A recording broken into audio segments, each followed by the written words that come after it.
সকলোৱে জানে যে এক্সপ'জাৰ কাপ 12টা বছৰ আমি সম্পূৰ্ণ কৰিছোঁ। এইবাৰ 13 নম্বৰ বছৰত আমি ভৰি দিছোঁ। দক্ষিণ কামৰূপ ক্ৰিকেট ক্লাব এটা খুব ডাঙৰ এটা অনুষ্ঠান, ক্ৰিকেটৰ ক্ষেত্ৰত খুব ডাঙৰ এটা ক্লাব হিচাপে পৰিগণিত হৈছে আৰু আমি প্ৰতি বছৰে মিৰ্জা জামুতল খেলপথাৰত এই খেলখন আয়োজিত কৰিছোঁ। আজি প্ৰথম দিনা 7 জানুৱাৰীত আমি আমাৰ যিটো উদ্বোধনী অনুষ্ঠান আছে, উদ্বোধনী অনুষ্ঠানটো আমি 7 জানুৱাৰী আজি আমি খুব সুন্দৰভাৱে আমি অনুষ্ঠিত কৰিলোঁ আৰু এতিয়াৰ পৰা আমাৰ খেল আৰম্ভ হ'ব। আমাৰ প্ৰথম পুৰস্কাৰ যোৱা বছৰতকৈ এইবছৰ বঢ়াই দিছে।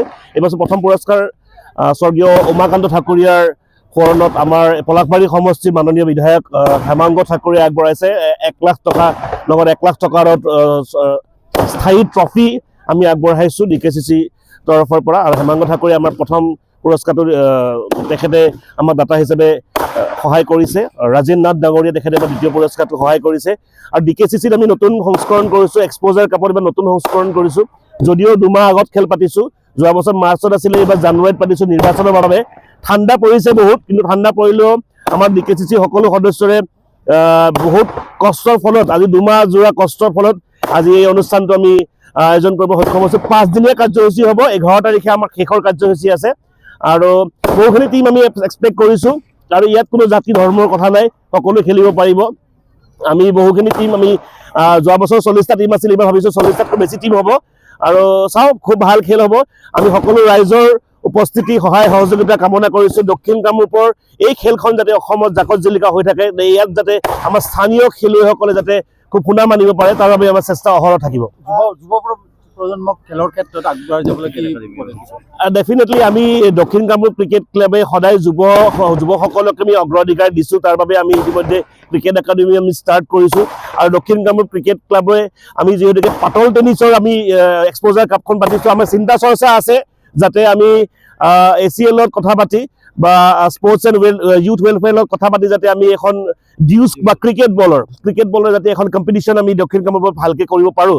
যিহেতুকে আমাৰ গ্ৰাম্য ষ্টেডিয়াম আছে, ইমান ধুনীয়া ষ্টেডিয়াম এখন আমাৰ তাত আছে, গতিকে এই ষ্টেডিয়ামখনত যাতে আমি ডিউজ বলৰ কম্পিটিশ্যন এটা আয়োজিত কৰিব পাৰোঁ, তাৰ বাবে আমি চিন্তা চৰ্চা ইতিমধ্যে আমি আৰম্ভ কৰিছোঁ আৰু হয়তো মষ্ট প্ৰবাবলি অহা বছৰ বা এবছৰ বা 2 বছৰৰ ভিতৰত ডেফিনেটলি আমি এখন ডাঙৰ এক্সপ'জাৰ কাপ আমি ডিউজ ক্ৰিকেট বলৰ আমি আয়োজন কৰিব আমি চেষ্টা এটা চলাই আছোঁ।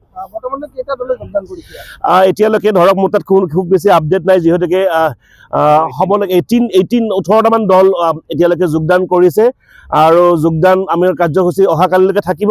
আমি 40টাৰ ওপৰত দল হ'ব বুলি দেখিছোঁ। বহুত আশা কৰিছিলোঁ এই অপেনিং চেৰিমনিটো ভালকৈ সুকলমে চলাম বুলি, আৰু সেইখিনি আমি বহুত অসুবিধাৰ ফলত আমাৰ সৰস্বতী শিক্ষা নিকেতনৰ স্বত্বাধিকাৰী সুন্দৰজী গোস্বামী, আমাৰ খেলৰ দাতা নগেন্দ্ৰনাথ ঢালৈ আৰু আমাৰ ইয়াৰে আয়োজক বহুত পুৰণি যেনে অনিল কলিতা তেখেতসকল আছিল আৰু এই উদ্বোধনী অনুষ্ঠানটো আমাৰ সুন্দৰকৈ সুকলমে হৈ গৈছে।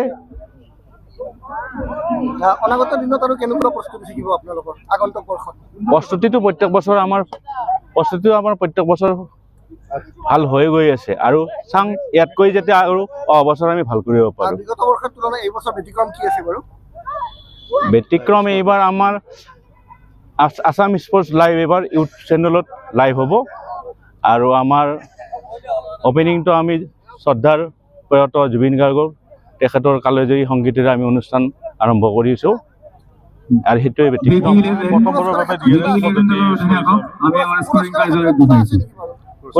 পুৰস্কাৰ আগৰ নিচিনাই আছে, খালি অলপ বাঢ়িছে এমাউণ্টটো। প্ৰথম পুৰস্কাৰ আমাৰ পলাশবাৰী সমষ্টিৰ স্থানীয় বিধায়ক তেখেতৰ দেউতাক প্ৰয়াত উমাকান্ত ঠাকুৰীয়া দেৱৰ সোঁৱৰণত প্ৰথম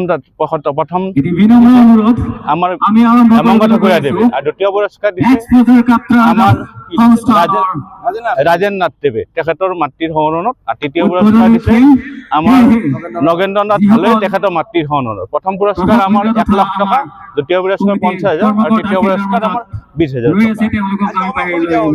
টকা। কি কৈছে? আজি অকণমান অসুবিধা হ'ল ক্ষেত্ৰত বিধায়ক মহোদয় আছে, এই ক্ষেত্ৰত আপুনি কিবা ক'ব নেকি?